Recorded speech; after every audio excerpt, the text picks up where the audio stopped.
नमस्कार दोस्तों, मेरा नाम है चंद्र तिवारी। स्वागत है आप सबका फिर से एक बार हमारे YouTube channel GK education centre में। दोस्तों आज हम बात करेंगे वर्णमाला, हिंदी वर्णमाला के कुछ महत्वपूर्ण विषयों पर। जिसे दोस्तों वर्णमाला को इंग्लिश में हम अल्फ़ाबेट कह सकते हैं। चलिए शुरू करते हैं। पहला क्वेश्चन ये रहा, भाषा की सबसे छोटी इकाई क्या है?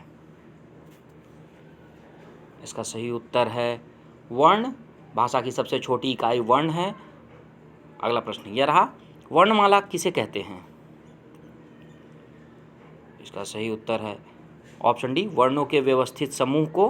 किसी भाषा की सबसे छोटी इकाई को वर्ण कहा जाता है और भाषा विशेष में प्रयुक्त होने वाले वर्णों के समूह को वर्णमाला कहा जाता है। प्रत्येक भाषा के अपने अलग अलग वर्णमाला होते हैं। अगला प्रश्न यह रहा, निम्न में से कौन सी कंठ ध्वनियाँ हैं? रेलवे 1997 में क्वेश्चन पूछा गया था।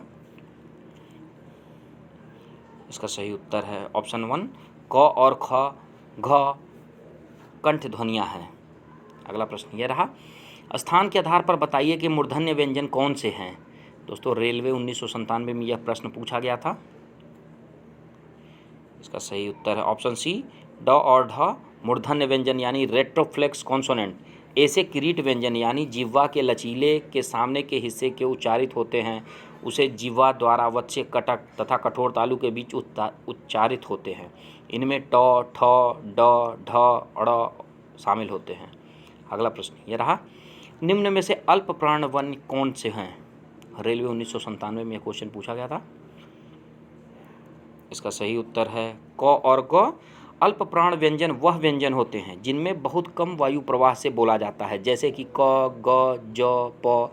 जब अल्प प्राण ध्वनियाँ महाप्राण ध्वनियों में परिवर्तित हो जाती है उसे महाप्रणीकरण कहते हैं। अगला प्रश्न यह रहा, निम्न में से नासिक के व्यंजन कौन सा है? रेलवे 1997 का यह प्रश्न है। इसका सही उत्तर है ऑप्शन बी, नासिक के व्यंजन यानी नेसल कॉन्सोनेंट ऐसा व्यंजन होता है जिसे नरम तालु को नीचे लाकर उत्पन्न किया जाए एवं जिसमें मुंह से वायु निकलने पर अवरोध हो लेकिन नासिकाओं से निकलने की छूट हो। न, म और न ऐसे 3 व्यंजन हैं। अगला प्रश्न यह रहा, ए, ऐ वर्ण क्या कहलाते हैं? इसका सही उत्तर है ऑप्शन डी, कंठ तालव्य। जिन वर्णों का उच्चारण स्थान कंठ एवं तालु संयुक्त रूप से हो उसे कंठ तालव्य वर्ण कहते हैं, जो ए एवं ऐ है।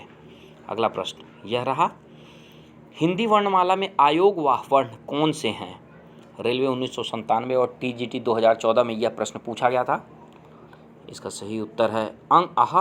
अयोगवाह अनुस्वार तथा विसर्ग को कहते हैं क्योंकि यह ना तो स्वर के अंतर्गत आते हैं और ना ही व्यंजन के अंतर्गत आते हैं, लेकिन यह स्वर के अंत में अवश्य लगते हैं, जैसे कि अहं, अंग, आहा। यह 2 अयोगवाह है। अगला प्रश्न यह रहा, निम्न में से बताइए कि किस शब्द में द्वित्व व्यंजन है? इसका सही उत्तर है दिल्ली। द्वित्व व्यंजन प्रयोग एक वर्ण का अपने जैसे वर्ण के साथ आना द्वित्व प्रयोग कहलाता है, जैसे कच्चा, पक्का इत्यादि। अगला प्रश्न यह रहा, स, श, श, ह कौन से व्यंजन कहलाते हैं? इसका सही उत्तर है ऑप्शन सी, संघर्षी व्यंजन। ऐसा व्यंजन वर्ण होता है जिसके मुंह के 2 उच्चारण स्थानों को पास लाकर एक बहुत ही तंग हवा खोलकर हवा को बाहर धकेला जाए। अगला प्रश्न यह रहा, निम्नांकित में से बताइए कि नवीन विकसित ध्वनियाँ कौन सी हैं? इसका सही उत्तर है ख, ग। अगला प्रश्न यह रहा, निम्न में से कौन सा घोष वर्ण है? इसका सही उत्तर है ऑप्शन सी, जिन वर्णों के उच्चारण में केवल नाद का उपयोग होता है उन्हें घोष वर्ण कहते हैं। इनकी संख्या 31 होती है, जो इस प्रकार है। इनमें सभी स्वर अ से ओ तक और ग, घ, ड़, ज, झ, ञ, ट, ठ, ड इत्यादि। अगला प्रश्न यह रहा, कौन सा अमानक वर्ण है? इसका सही उत्तर है म। अगला प्रश्न यह रहा, क, ग, ज, फ ध्वनियाँ किसकी है? इसका सही उत्तर है अरबी फारसी की। अगला प्रश्न यह रहा, हिंदी में मूलतः वर्णों की संख्या कितनी है? बैंक परीक्षा 2002 में यह क्वेश्चन पूछा गया था। इसका सही उत्तर है 52। हिंदी के लिए प्रयुक्त देवनागरी लिपि में कुल 52 वर्ण हैं, जिनमें 11 मूल स्वर वर्ण, 33 मूल व्यंजन, 2 उत्क्षिप्त, 2 आयोगवाह और 4 संयुक्ताक्षर व्यंजन हैं। अगला प्रश्न यह रहा, छ ध्वनि किसके अंतर्गत आती है? बैंक परीक्षा 2002 में यह प्रश्न पूछा गया था। इसका सही उत्तर है संयुक्त वर्ण के अंतर्गत आती है। अगला प्रश्न यह रहा, हिंदी शब्दकोश के छ का क्रम किस वर्ण के बाद आता है? इसका सही उत्तर है ऑप्शन 1 क। अगला प्रश्न यह रहा, ज्ञ वर्ण किन वर्णों के संयोग से बना हुआ है? SI 2002 का यह क्वेश्चन है। इसका सही उत्तर है ऑप्शन बी, ज और ञ के संयोग से बना है।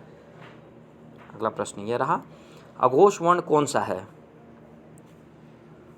इसका सही उत्तर है ऑप्शन डी, स। जिन वर्णों के उच्चारण में नाद की जगह केवल श्वास का उपयोग होता है उन्हें अघोष वर्ण कहते हैं। इनकी संख्या 13 होती है, जो इस प्रकार है, क, ख, च, छ, ट, ठ, त, थ, प, फ, श, श। अगला प्रश्न यह रहा, घ का उच्चारण स्थान कौन सा है? इसका सही उत्तर है ऑप्शन बी, कंठ है। अगला प्रश्न यह रहा, इनमें संयुक्त व्यंजन कौन सा है? इसका सही उत्तर है ऑप्शन बी, ज्ञ। संयुक्त व्यंजन की हिंदी वर्णमाला में कुल संख्या 4 है, जो कि निम्नलिखित है, छ, क, श, अ, ये सब मिलके बनते हैं छ। अगला प्रश्न यह रहा, निम्नलिखित में कौन सा वर्ण उच्चारण की दृष्टि से दंत्य नहीं है? इसका सही उत्तर है ऑप्शन डी, ट।